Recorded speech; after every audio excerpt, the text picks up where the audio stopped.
अस्सलाम वालेकुम नाजरीन, आप सबको ईद मुबारक। मैं आपका अपना दोस्त, आपका मेज़बान उस्मान महबूब। आज ईद का दिन किन के साथ गुजारने जा रहा हूँ आपको बताते हैं। आपको हम नाम बताएंगे तो आपको नाम सुन के ही आपकी यादें ताज़ा हो जाएंगी। मेरी भी जैसे यादें ताज़ा हो जाती हैं पुरानी खूबसूरत गाने, खूबसूरत आवाज़। None other than Jawad Ahmad साहब जी, बिल्कुल इस वक्त मैं मौजूद हूँ जवाद अहमद साहब के साथ। अस्सलाम वालेकुम, कैसे हैं जवाद भाई? खैरियत से? बिल्कुल ठीक ठाक है, शुक्रिया। आपका ईद का दिन कैसा गुजरा है? सबसे पहले तो ये बताइए। ईद का दिन जो है ना नॉर्मल गुजरा है, जिस तरह सारे गुजरते हैं। मेरी ईद ज़्यादा होती थी अच्छी जब मेरी वालदा जिंदा थी। तो 2008 के बाद ईदें वैसी नहीं रहीं, लेकिन यह है कि वो जो नमाज के बाद वापस आके खाना वाना खाना, हमारी फैमिली में एक शीर खुरमा बनता है जी जी, तो वो इंजॉय करते हैं सारे। फिर उसके बाद वो जो ईद के दिन ही वो जो दही भले चाट वगैरह होती है वो सब बैठ के खाते हैं।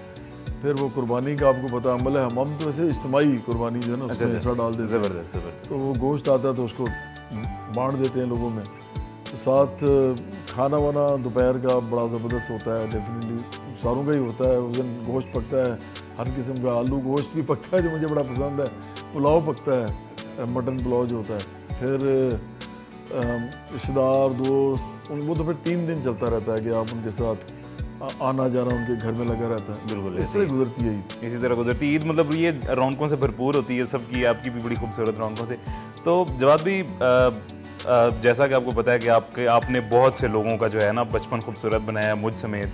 बचपन, उनका लड़कपन, बड़े खूबसूरत गाने पेश किए हैं। तो वो आपको आज भी लोग मिलते होंगे, पहचानते होंगे, और आपको यही बात जो मैं कह रहा हूँ कहते होंगे, किस तरह का महसूस होता है? यार बड़ा अच्छा लगता है। अभी आपने कहा है तो बड़ा अच्छा लगा है। मुझे लगता है जैसे कोई वो कहते हैं ना कि जो काम किया था उसका कोई फ़ायदा हो गया और वो रायगा नहीं गया। जी जी, बिल्कुल ऐसे ही। तो मुझे तो बड़ा अच्छा लगता है। मेरा ख्याल ये है कि जिस काम को भी किया जाए, अगर उसमें लोग खुश हो जाएं और लोग जो हैं उससे कोई सुकून लें, कोई मज़ा लें, तो उससे अच्छी बात क्या हो सकती है? ऐसे ही है, बिल्कुल ऐसे। तो मेरा जो म्यूज़िक था वो पाकिस्तानियों के लिए इसलिए भी ज़्यादा मुझे लगता है खुशी का बाइस था क्योंकि मैंने पाकिस्तान के लिए भी गाने गाए, लोगों के ओकेजन्स के लिए गाने गाए। अभी मेरा एक गाना है मेहंदी जी जी, वो आज तक पाकिस्तान में कोई शादी होती है तो वो हो नहीं सकता कि वो वहाँ ना चले। बेशक ऐसे ही है। मेरे स्पोर्ट्स के गाने जो हैं, तुम जीतो या हारो सुनो हमें तुमसे प्यार है, वो इस तरह का गाना है कि वो अब तो पॉलिटिशियन ने भी चलाना शुरू कर दिया है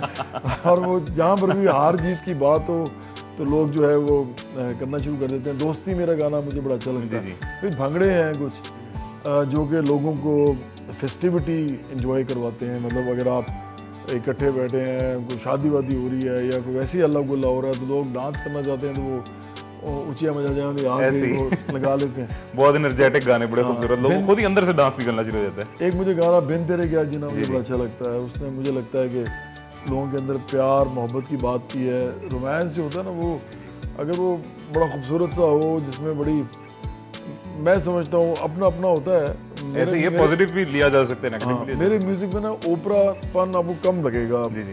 अच्छा, मैं फिर ये नहीं कह रहा कि कोई ओपरापन मुझे लगता है तो वो उसको नहीं करना चाहिए जो कर रहा है, उसका अपना तरीका है। ऐसे ही है। मैं ना कोशिश करता हूँ कि म्यूज़िक ऐसा करूँ कि जो कि तमाम लोग अपनी फैमिलीज के साथ बैठ के सुन सके। तो उसमें रोमांटिक गाना करना जो है ना वो बड़ा, मेरा ख्याल है बड़ी ही फाइन लाइन होती है। ऐसे ही उसको आप क्रॉस नहीं आप करते।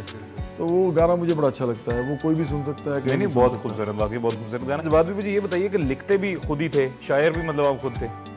यार जो मैंने भी आपको बताया ना कि आप अगर एक ख़ास किस्म का म्यूज़िक करना चाहते हैं जिसमें आप चाहते हैं कि ऐसे गाने ना गाए जाएं, ऐसे लफ्ज़ ना गाए जाएं, जैसे सोसाइटी का जो मेजर सेक्शन है जो कंजर्वेटिव है वो उसको कोई प्रॉब्लम ना हो, वो आपकी इज्जत करना कम कर दे, वो डांस तो करे लेकिन कि यार ये बंदा ऐसे गाने भी गाता है। हाँ। तो मैं लेबल नहीं होना चाहता था, तो इसलिए मुझे खुद लिखना पड़ता था। अच्छा। अगर मैं किसी से लिखवाता भी था ना, एक दो दफ़ा ऐसा हुआ, मुझे याद है ये गाना जो था ना, वो कहती है सैया में तेरी यहाँ, तो अब दोनों में से एक था, या मीरा जी थे और या फिर थे रियाजुर रहमान सागर। इन दोनों में से एक था। एग्जैक्टली मुझे याद नहीं है, वैसे है तो बड़ी बुरी बात। तो उनकी किताब में से ना मैंने ये पढ़ा, एक नज़म थी कि दिल कहंदा है चन्ना में तेरियाँ। अच्छा। और आगे था कि अखियाँ विच रहनियाँ तेरे दिल विच वसनियाँ, हौले हौले पलकां दे ओले में हसनियाँ। तो ये 3 लाइनें थी। मैंने भी क्या किया कि मैंने पहली लाइन बदली। मैंने कहा चन्ना वो दिल कहता है चन्ना की जगह मैंने कर दिया वो कहती है सैया मैं तेरी हाँ।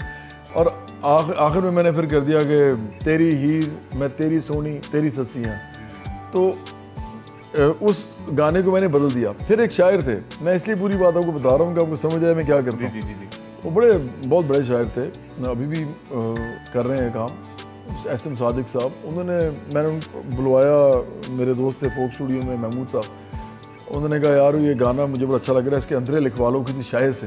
अच्छा। वो मेरा पहला गाना था जो मैं इस तरह कर रहा था, भंगड़ा। तो मैंने कहा यार पंजाबी है तो मुझे कोई, मैं लिख तो सकता हूँ लेकिन शायद बेहतर हो जाएगा। तो उन्होंने आगे अंतरे लिख के दिए, 1 2 3 4 5 6 लिखते जाए। मैं कहूँ यार ये थोड़ा सा चेंज कर लें, फिर एक नया लिखते हैं। वो इतने ज़बरदस्त थे कि वो 2 मिनट में अंतरा लिख के अगला फिर कहते थे अच्छा एक और लिख दूँ, तो ऐसे थे ज़बरदस्त। तो 6 अंतरे जब उन्होंने लिख दिए ना, तो मैं फिर उसमें से कुछ लाइनें रखी, कुछ लाइनें एक की लाइन उठा के अगली लाइन को जोड़ा और कुछ खुद लिख दी।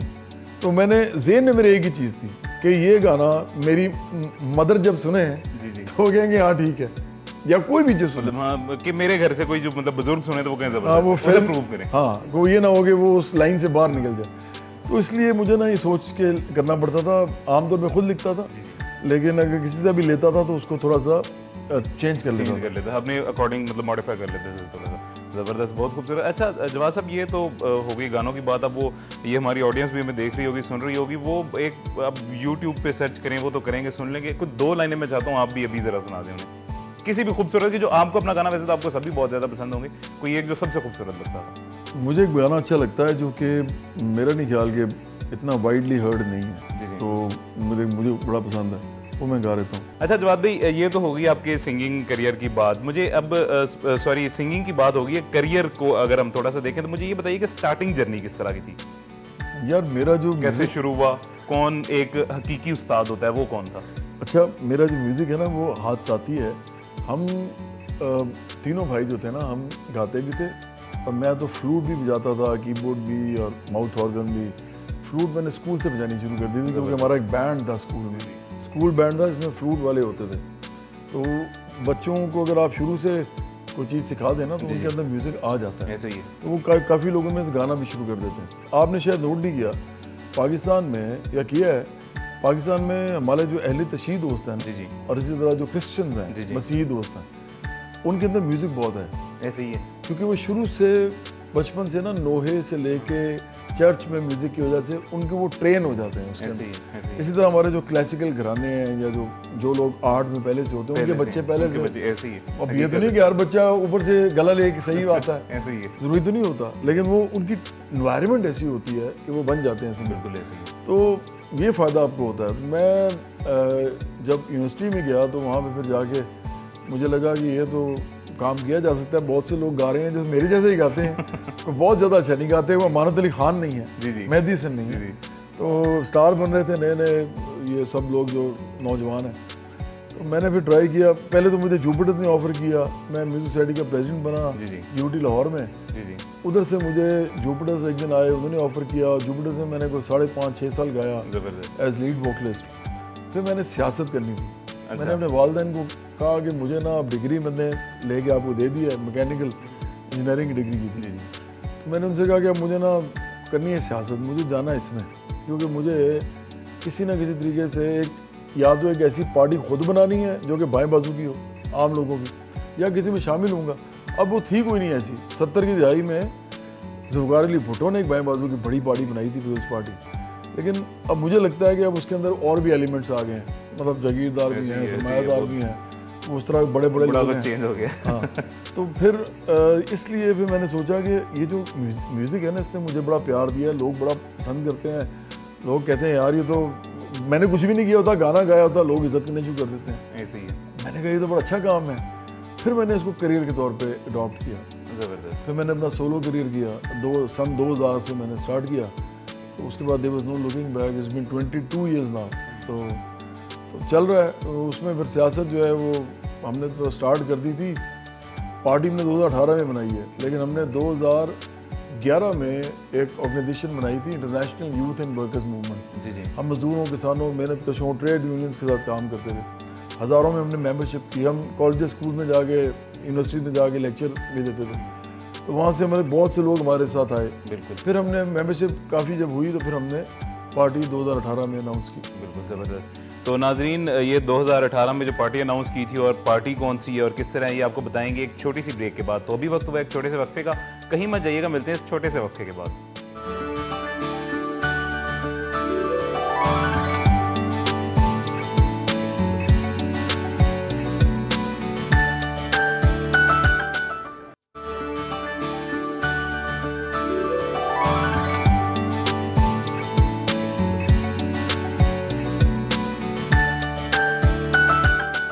वेलकम बैक नाजरीन, हम इस छोटे से वक्फे के बाद वापस आ गए और अब मजीद आगे जानते हैं जवाद अहमद साहब से कि उनकी जो पार्टी है बराबरी पार्टी पाकिस्तान, ये इस अच्छा जवाद साहब, अब मैं सबसे पहले ये आपसे पूछना चाहूँगा कि किस आइडियोलॉजी पे आप अभी काम कर रहे हैं? यार हमारा तो जो है ना, एक दुनिया में अगर आप देखें तो कहीं ना कहीं जहाँ पर भी तरक्की हुई है ना, एक बड़ी पार्टी आपको नज़र आएगी जो कि आम लोगों को रिप्रेजेंट करेगी। अच्छा, रिप्रेजेंट करने का मतलब क्या होता है? लोग समझते हैं कि वोट देना होता है सिर्फ। वो लोग वोट नहीं मांगते, वो लोग मोबिलाइज करते हैं लोगों को। मिसाल के तौर पे लेबर पार्टी है इंग्लैंड में, अब उसका नाम बताता है कि वो क्या पार्टी है, उसका नाम है लेबर पार्टी। तो जितनी लेबर है वो उधर से वो स्टार्ट हुई थी, ट्रेड यूनियंस उसको फंड करती हैं, आम लोग उसको चंदा देते हैं। अच्छा, उसमें आम लोग आते हैं और वज़ीर आज़म बन जाते हैं। इतनी बड़ी पार्टी है ना। दो पार्टीज बड़ी हैं इंग्लैंड में, एक लेबर पार्टी है, दूसरी जो अमीरों की पार्टी है जिसके अंदर वो इमरान खान के साले जो नहीं थे, जेम्स गोल्डस्मिथ के बेटे जैक गोल्डस्मिथ जी। तो एक वाकया बड़ी मज़ेदार है इसमें कि वो जो अमीर पार्टी है, कंजर्वेटिव पार्टी, टोरीज कहते हैं इसको, उधर से उन्होंने लंदन के मेयर का इलेक्शन लड़ा जैक गोल्डस्मिथ से, जो कि खरबपति हैं। तो इमरान खान उनको सपोर्ट करने चले गए। किसके खिलाफ? किसके खिलाफ? लेबर पार्टी, जिसको लेबर पार्टी ने खड़ा किया था और उसका नाम था सादिक खान। अच्छा। और सादिक खान एक पाकिस्तानी बस ड्राइवर, मतलब गरीब आदमी, इधर से इमिग्रेंट गया हुआ मुसलमान, उसका बेटा था। तो इमरान खान ने इतना भी ख्याल नहीं किया कि यार आप इसको छोड़ें कि अगर आपने इसको नहीं भी सपोर्ट करना सादिक खान को, कम से कम उसको उसके सामने ना सपोर्ट करें। वो पाकिस्तानी भी था ना, मतलब पाकिस्तानी निज़ाम था। बताओ आपको मैं ये रहा हूँ कि वो एक आम आदमी था और वो मेयर है लंदन का।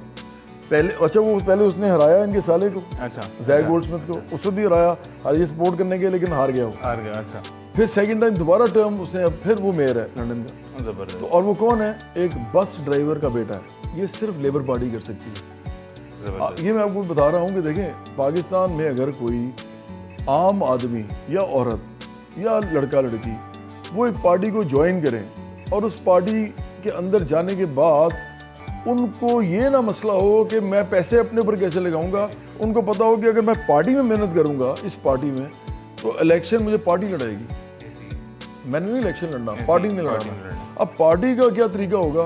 वो पूरे मुआशरे में घुस के मोबिलाइज करके मासेस को मुनज़्ज़म करेगी, मोहल्लों के सतह पे, गाँव, देहातों, शहरों। अब ये लोगों को बात ही समझ नहीं आती। अभी आप रिसेंटली आपको मिसाल देता हूँ, अभी इंडिया में एक दिल्ली में पार्टी आई कुछ अर्सा पहले, आम आदमी पार्टी। जी। आम आदमी पार्टी ने पहले दिल्ली में इलेक्शन जीता अक्सरियत से, सेकंड टाइम उन्होंने 2/3 मेजोरिटी से इलेक्शन जीता, और तीसरी दफा उन्होंने पंजाब में इलेक्शन जीता। ये कोई छोटी बात नहीं है। देखें, जब तक आम लोगों की रिप्रेजेंटेशन नहीं होगी पॉलिटिक्स में, इनके इंटरेस्ट को प्रोटेक्ट कोई नहीं करेगा। और ये हो रहा है, आप देख लो पाकिस्तान की पूरी तारीख क्या है, अमीर अमीर होता जा रहा है, गरीब गरीब होता जा रहा है। अच्छा, सॉरी जवाद भाई, आपकी बात काट रहा हूँ। ये आप बेसिकली इस चीज़ पे ज़्यादा फोकस करते हैं कि गरीब गरीब होता जा रहा है, अमीर अमीर। तो अगर इस दुनिया में हम सबको 100 रुपया दे दें, तो तब भी जो उस 100 रुपये को जो कुछ लोग हैं वो यूटिलाइज़ करके अमीर हो जाएंगे, कुछ लोग हैं यूटिलाइज़ करके गरीब हो जाएंगे। तो ये आम आदमी में मेरे ख्याल से कि ये हमें पहले ग्रूमिंग की, सेल्फ ग्रूमिंग की ज़रूरत नहीं है। अच्छा, जो आप बात कर रहे हो ना, ये एक इसको हम कहते हैं पोस्ट मॉडर्निज्म। ये इससे ये चीज़ आई है अभी रिसेंटली, जब सोशलिज्म, कम्युनिज्म और कैपिटलिज्म की जो आपस में नज़रियाती जंग जो हो रही थी, उसके अंदर से ये एक नया कॉन्सेप्ट निकला। उन्होंने कहा जी अब तो ये जंग ख़त्म हो गई है, अब पोस्ट मॉडर्निज्म है। जो मॉडर्निटी की एक रूट है, मिसाल के तौर में आपको थोड़ा सा एक्सप्लेन लोगों को करने के लिए, modernity is the only route towards progress. ये अब लोगों को इससे तो कोई आर ही नहीं है ना, चाहे वो चाइना हो, चाहे वो जापान हो, हालांकि वो एशियंस हैं, मतलब ये एशियन सिविलाइजेशन है। इसी तरह रशिया है, रशिया भी आप समझोगे पूरा यूरोप नहीं, हम उसको कहते हैं यूरो एशियन है। फिर आप यूरो सेंट्रिक जितने मुल्क हैं उनको आप ले लो, जैसे स्कैंडिनेवियन कंट्रीज़ हैं, फिर इंग्लैंड है, फिर उसके बाद आप अमेरिका में की तरफ आ जाओ, जहाँ जहाँ भी आप प्रोग्रेस देखोगे, कनाडा में आ जाओ, वहाँ पे आप कुछ वैल्यूज़ सबके अंदर एक जैसी देखोगे। उनमें क्या क्या होगा, एक ये होगा कि लोग सवाल करेंगे रीज़न के ऊपर, लोग लॉजिकल बात करेंगे और लॉजिकल बात सुनना चाहेंगे। अगर आप किसी को कहोगे ना मैं अभी तस्बीह फेरूंगा और मेरे सारे काम हो जाएंगे, वो कहेंगे भाई अपने काम ऐसे कर लो, मेरे नहीं ऐसे करना, क्योंकि मैं तुम्हारी तस्वीर भी नहीं बैठ सकता, मुझे बताओ कैसे करोगे। वो पूछते हैं आपसे, वो आपकी इस तरह की बातों पे नहीं जाते, इसीलिए वहाँ पीनी मुरीदी नहीं है। तो एक तो वो रीजनिंग की तरफ जाते हैं, रीज़न एंड लॉजिक, रैशनैलिटी। दूसरा वो जाते हैं ह्यूमनिज्म, उनको कोई फ़र्क नहीं पड़ता कि किस मज़हब से है, किस नस्ल से है, किस फ़िरके से है, ये क्या मानता है क्या नहीं मानता, इसका किसके साथ मोहब्बत है किसके साथ। उनको ये होता है कि भाई आप हमारे सिटीज़न के तौर पे, एक प्रॉपर सिटीज़न के तौर पे काम कर रहे हैं, आप हमारे लॉ के अंडर जो है वो एक लॉ अबाइडिंग सिटीज़न है, तो बस इट्स ऑल राइट, आप जो मर्जी मानी जाए, हमें फ़र्क नहीं पड़ता। इसको ह्यूमनिज्म कहते हैं। बिल्कुल, ये भी एक ज़रूरी है, ये मॉडर्निटी के लिए मैं आपको बता रहा हूँ, रीज़न, ह्यूमनिज्म। और तीसरे नंबर पे मैं समझता हूँ कि टेक्नोलॉजी और साइंस जो कि प्रोग्रेसिव हो, जिसके अंदर आप लोगों को कहेंगे यार इनोवेशन करो, एंटरप्रेन्योरशिप ले की तरफ जाओ, इंडस्ट्रियलाइजेशन की तरफ जाओ। तो ये अगर आप तीनों चीज़ें नहीं करते, और उसके साथ आपका इंसाफ का एक सिस्टम भी होना चाहिए डेफिनेटली, जस्टिस का, अगर आप ये नहीं करते तो आप किसी सूरत में उस दौड़ में शामिल ही नहीं हो सकते। आप भूल जाएं कि आप कभी उन लोगों से कम्पीट कर सकेंगे, क्योंकि ये मॉडर्निटी के लिए ज़रूरी है, ज़रूरी बेसिक्स हैं। अच्छा, अब इससे आ गया पोस्ट मॉडर्निज्म में। वो ये कहता है जी कि आप, ये एक फ़लसफ़ा है, वो ये कहता है जी हर इंसान जो है ना, जो भी होता है उसकी अपने किए करने होते हैं। अच्छा, हम इसलिए नहीं मानते ये बात, मैं आपको सिंपल सी बात बताता हूँ। आप 100 रुपये दे दो सारों को, लेकिन जब आप देखोगे ना किसने ज़्यादा बनाया है, तो आपको फिर पता जब करना पड़ेगा कि बनाया कैसे है, तो आपको पता चलेगा किसी ने किसी से उधार लेके वापस नहीं किए, किसी ने बैंक से कर्जा लिया, किसी ने जो है उस पैसे से, मतलब वो तमाम काम, प्ली बार्गेन, टैक्सों में छूट, कोई किसी के SRO, एमनेस्टी, आपको पता चलेगा। इसके अलावा फिर कलेक्टिवाइजेशन, कोई ना कोई थर्ड वे लाजमी होगा। यार मैं आपको सच बताऊँ, आप अपने वालदैन से पूछना, मुझे पता मिडिल क्लास के मेरी तरह, आपके वालदैन डेफिनेटली वो लोग थे जिन्होंने सुकून से ज़िंदगी गुजारी, ज़्यादा आपा धापी छीना झपटी नहीं की। उनसे पूछ लो कि उनके ज़माने में जो उन लोग पैसा बना रहे थे वो कैसे बना रहे थे। सबसे पहले गैरतमंदी जो है ना उसको साइड पे रखना पड़ता है, सबसे पहले शर्म को साइड पे रखना पड़ता है, सबसे पहले जालिम होना पड़ता है। ये सारे आपके एट्रीब्यूट्स हैं, फिर आप बन जाए, ले लें पैसे। ये मैं बिल्कुल नहीं मानता पोस्ट मॉडर्निज्म को। ये आपको अगर आप 100 रुपये सबको देते हैं तो इवन प्लेइंग फील्ड तो कैपिटलिज्म में है ही कोई नहीं। Nobody knows how have you earn that money, nobody knows. अब आज इमरान खान नवाज़ को कह रहे हैं, आप अभी तक प्रूव नहीं कर सके कि वो किसी अदालत में कि वो कैसे पैसे वापस आएंगे, या वो पैसे जो हैं वो गलत थे भी नहीं। मीडिया पे ट्रायल हो रहा है, पता नहीं कर सकते। क्यों नहीं कर सकते? क्योंकि पूरा कोई जस्टिस सिस्टम जो है कैपिटलिज्म का, वो सपोर्ट ही नहीं देता इस पूरे कॉन्सेप्ट को। आप किसी से पूछ ही नहीं सकते पैसा कहाँ से आया, कहाँ से गया। वो बचे नहीं है। टैक्स के जो लॉयर्स होते हैं ना, टैक्स के लॉयर्स करोड़ों रुपया लेते हैं केसेस का। क्यों लेते हैं? इसलिए कि वो बचा लेते हैं, ऐसे ही। तो ये मैं नहीं मानता ये बात। मेरा ख्याल है कि इंसान जो सुकून में रहते हैं, मिडिल क्लास के लोग, वर्किंग क्लास के लोग, वो ज़्यादा अच्छे लगते हैं मुझे, बजाय कि वो जो हर वक्त पैसों के पीछे भाग रहे होते हैं। ऐसी ये तो हकीकत है। नाजरीन, ये आपने सुनी जवाद अहमद साहब के थॉट्स, और मज़ीद हम इनसे गुफ्तगू करेंगे। बड़ी दिलचस्प गुफ्तगू और अच्छे थॉट्स सुनने को मिल रहे हैं। लेकिन अभी वक्त हुआ एक छोटी सी ब्रेक का, तो कहीं मत जाइएगा। मिलते हैं इस छोटे से वक्फे के बाद।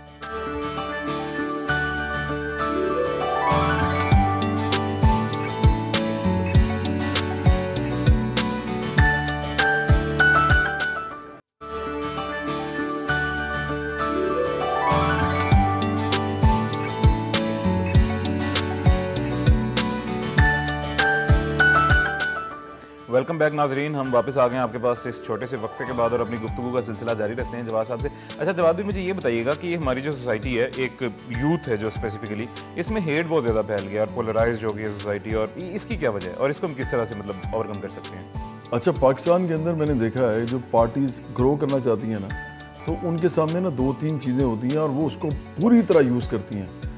उनमें से एक मज़हब है जी, वो मज़हब का कार्ड खेलते हैं। ऐसे ही दूसरा जो है वो इल्ज़ाम तराशी का कार्ड है, मतलब किसी को चोर डाकू कह दिया, बिल्कुल, और चोर डाकू कह के साइड पे हो गए, वो आपको कहता रहा, आप उसको कहते रहे, इसी में आपने कौम को लगाए रखा। और तीसरा कार्ड जो है ना फ़ौज का कार्ड है। लोग क्या करते हैं कि जैसे ही उनकी हुकूमत जाती है ना, तो वो सबसे पहले निशाना बनाते हैं फ़ौज में। ऐसे ही अच्छा, मेरा इसके बारे में ना एक अलहदा नुक्ता नज़र है। बराबरी पार्टी ने आज तक कभी भी फ़ौज से किसी किस्म की हेल्प या सपोर्ट नहीं ली। क्यों नहीं ली?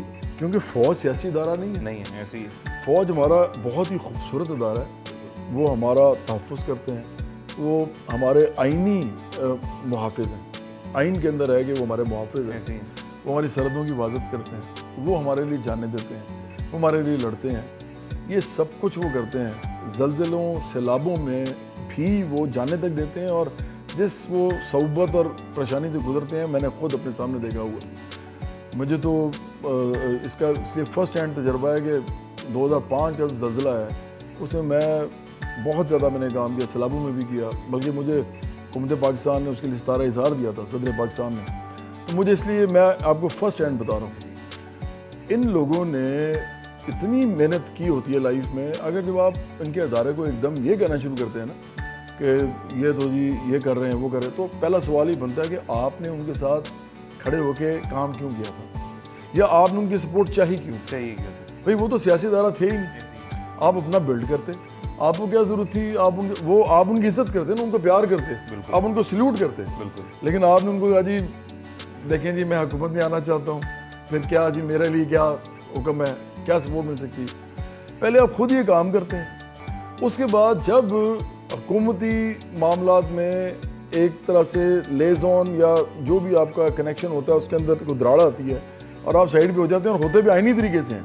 ये आईनी तरीके से हुआ ना, जो हुआ ये तो नहीं हुआ ना कि डाकू आए और उन्होंने अपने अंदर ही वो मुदाखलत या साथ जो भी आप कहें, लोगों ने वोट दे के आपको बाहर निकाल दिया, अब आप उसके खिलाफ शुरू हो गए। इससे पहले नवाज शरीफ ये करे थे, ऐसे ही आपको याद होगा जब उन्होंने ये काम किया स्टार्ट किया था, तो वो क्रिटिसिज्म उसी तरह जिस तरह आज चल रहा है उस तरह तब इसलिए पोलराइज हो रही है सोसाइटी को ये कहना चाहिए कि बजाय कि आप इनके पीछे लगें, बहुत से हमारे जर्नलिस्ट दोस्त भी हैं, वो क्या कर रहे हैं कि आजकल इमरान खान को बिल्कुल ही अनडिस्प्यूटेड किस्म की ना सपोर्ट दे रहे हैं। ऐसे ही मैं उनको सिर्फ भी कहना चाहता हूँ, मैं कहता भी उन सबको कि भाई आप लोगों का काम जर्नलिज्म है, और अगर आपने ये काम करना होता है ना तो फिर आप फौज के सामने ये बात करें, पार्टी के साथ मिल के ना करेंगे। ऐसे आप पार्टी को सपोर्ट ना दें, फिर आप फौज के साथ बात करेंगे जी ऐसे नहीं होना चाहिए।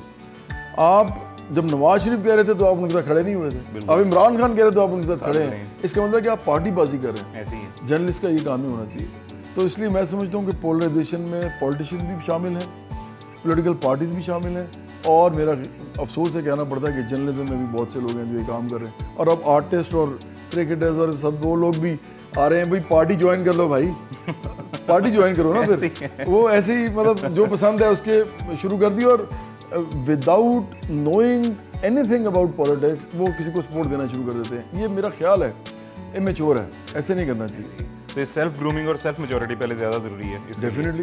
तो ये मेरे ख्याल से हमारी यूथ को भी ये समझना नहीं चाहिए कि हम एक इंसान के पीछे जो आज से कुछ 4 साल पहले, जैसे भी हमने पहले बात की कि उसकी आइडियोलॉजी डिफरेंट थी, आज उसकी डिफरेंट है, तो हम उसके पीछे लग के क्यों एक दूसरे से ऐसे नफरत कर रहे हैं? फैलती जा रही है नफरत। वो इसलिए क्योंकि वो बंदा इनको वो बात नहीं बता रहा जो असल है। इस मुल्क में मसला जो है वो तबकाती है, मतलब तबकाती मसला ये है कि अमीर और गरीब आपस में लड़ तो नहीं सकते ना, कि वो तलवारें निकाल लें और वो गन्स निकाल लें, और गरीब जो हैं वो कहें जी हमें क्यों नहीं कुछ मिल रहा सिस्टम से या रियासत से। रियासत हम भी तो उसके सिटीजन हैं, रियासत के दस्तूर में लिखा है, आर्टिकल 3 में लिखा है कि जी from each according to his ability to each according to his work. तो वो तो उनको कुछ नहीं मिल रहा, तो बजाय वो ये करने के वो एक काम तो कर सकते हैं ना, वो सियासी तौर पे जो अमीरों की पार्टीज हैं उनके सामने मुनज़्ज़म हो सियासी तौर पे। ये एक सिविलाइज तरीका है, ये एक कल्चर तरीका है, ये एक पॉलिटिकल तरीका है। तो बजाय कि इनको ये बताया जाए कि भाई आप अपने हकूक़ के लिए मुनज़्ज़म हो एक तबके के तौर पे और अपने लिए आवाज़ उठाएं, क्योंकि ये सारी पार्टीज़ में आप है नहीं। हर इंसान जो देखो ना, आप लड़ सकते हो इलेक्शन, आप बताओ, आप नहीं मुश्किल नामुमकिन, अगर लड़के देख लो ऐसे ही भाई आपको सबसे पहले पता क्या चाहिए, 10 करोड़ रुपया। ऐसे ही अच्छा वो पता कौन सा वाला जो अपने अलहदा रखा हुआ है, अलहदा रखा हुआ है।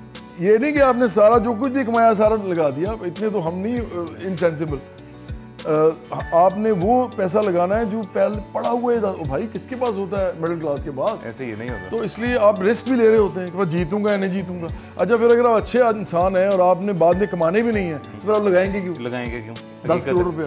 तो इसलिए मैं समझता हूँ कि ये पूरा जो सियासत का अमल है इसमें स्टार्ट ही जो बेईमानी से होता है। आप 10 करोड़ रुपया लगाते हैं और आप ये सोच के लगाते हैं कि ये बात तो वापस आएगा, इससे डबल भी आएगा। तो ये सारी पार्टी में ये हो रहा है। तो देखो अगर तो यही सियासत चलती रहनी है, इससे कोई फर्क नहीं पड़ता कि किस पार्टी का सरबराह कौन है और वो क्या कहता है। ये पार्टी सारी की सारी मैं समझता हूँ कि इलेक्टोरल रिफॉर्म्स के लिए इनको डिमांड करनी चाहिए ताकि पैसा जो है उसकी इन्वॉल्वमेंट ख़त्म हो, आम लोग इलेक्शन लड़ सकें। और अगर ये नहीं करते, जो ये नहीं करेंगे, तो फिर आम लोगों को अपनी एक पार्टी बनानी चाहिए। बिल्कुल, जो कि हम तो कर रहे हैं और मुझे लगता है कि लोगों को समझना चाहिए कि ये ज़रूरी है। ऐसे ये तो हकीकत है। तो ये जो हमारी यूथ है इसके लिए कोई आप इससे रिलेटेड मैसेज जो देना चाहें?